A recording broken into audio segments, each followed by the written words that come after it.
मन्त्रालयको जिम्मेवारी दिइएको छ। बालेन्द्र शाह पद तथा गोपनीयताको शपथ लिने तयारीमा हुनुहुन्छ। हामी दृश्यमा देखिरहेका छौँ। 12:34 राष्ट्रपति रामचन्द्र पौडेलले घडी हेरिरहनु भएको छ। सार्वभौम सत्ता र राजकीय सत्ता, नेपालको सार्वभौम सत्ता र राजकीय सत्ता नेपाली जनतामा निहित रहेको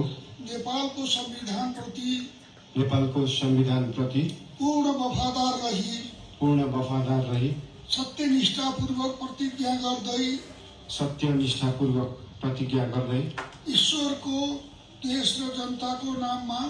ईश्वर, देश र जनताको नाममा शपथ लिन्छु कि प्रधानमन्त्री पदको जिम्मेवारी प्रचलित कानूनको पालना गरी मुलुक र जनताको भलो चिताई कसैको डर नमानी पक्षपात नगरी पूर्वाग्रह वा खराब भावना नलिई ईमानदारीका साथ गर्नेछु र आफ्नो कर्तव्य पालनको सिलसिलामा आफूलाई जानकारीमा आएको कुरा म पदमा बहाल रहँदा वा नरहँदा जुनसुकै अवस्थामा पनि प्रचलित कानूनको पालना गर्दा बाहेक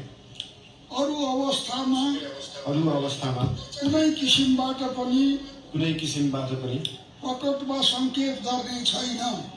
संकेत गर्ने छैन। धन्यवाद। यसपछि नवनियुक्त सम्माननीय प्रधानमन्त्रीज्यूलाई आफ्नो आसनमा रही शपथ पत्रमा हस्ताक्षर गराउन अनुरोध गर्दछु।